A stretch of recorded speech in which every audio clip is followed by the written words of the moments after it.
Yeah. Yeah. Okay, all right. Well, my number 2 is a game called Sacred 3 on the PlayStation 3. Okay. Have you heard of this? I have heard the name, yeah. I don't really know what it is.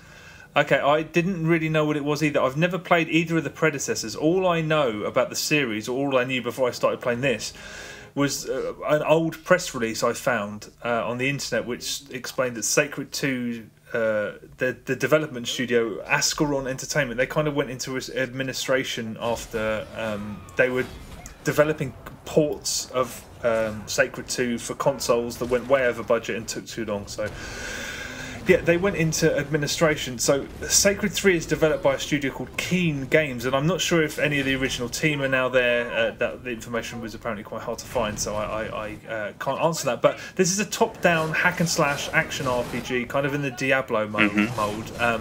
I believe the predecessors were open world, but this is not at all, and it's kind of what you'd expect, but it's a little bit askew. I mean, the visuals seem occasionally... I mean, I started this with a bit of... I was not massively keen on playing this game. This is not my genre, and I tend to not to respond kindly to games like this, but as soon as it started, the visuals looked like they were sort of influenced by superhero comics more than other games in this genre. Okay. And it's also a little bit camp sometimes. I mean, the intro movie is narrated by someone who sounds like he's narrating an audiobook for very, very young children, which, I'll be honest, was quite refreshing. And it's a game that's got quite a lot of broad humour in it. I would never describe it as being funny, but it's definitely amiable. And again, games like this for me are always suffocated by their own seriousness. So the fact that this is this is very, very goofy, and that's all welcome as far as I'm concerned. I mean, it's inane and it's, quote unquote wacky, but you never feel like it's trying hard to be those things. I mean, for example, there's one character who just randomly starts singing things rather than saying them. Right. But it does have kind of a stream of consciousness to it. Almost like, I don't want to say PewDiePie, but it feels like it was written and the dialogue is all first draft, so there's no concern about what anything means or why it might be amusing. I mean, for example, there's a bit where I had to find a key to a gate, and then I found that this mini-boss had it. I killed the mini-boss, and I picked up the key, and my character said, "You found the key to my heart." And I'm like, what does that mean? Who are you talking to? What does that mean? But it just has that, it's just relentless nonsense. But if you think that might get irritating, it never got irritating for me, and I've played this game for quite some time. Yeah, again, just I found that sort of slightly anarchic nature. I liked it. When games like this, or games like this when they're not Diablo, they appear to be quite cheap to make. And this is definitely a budget release. I mean, it's very simplistic visually, and it can really chug, especially when there's lots of movement and lots of fire on screen, especially. But strangely, that only happens when you're playing on your own.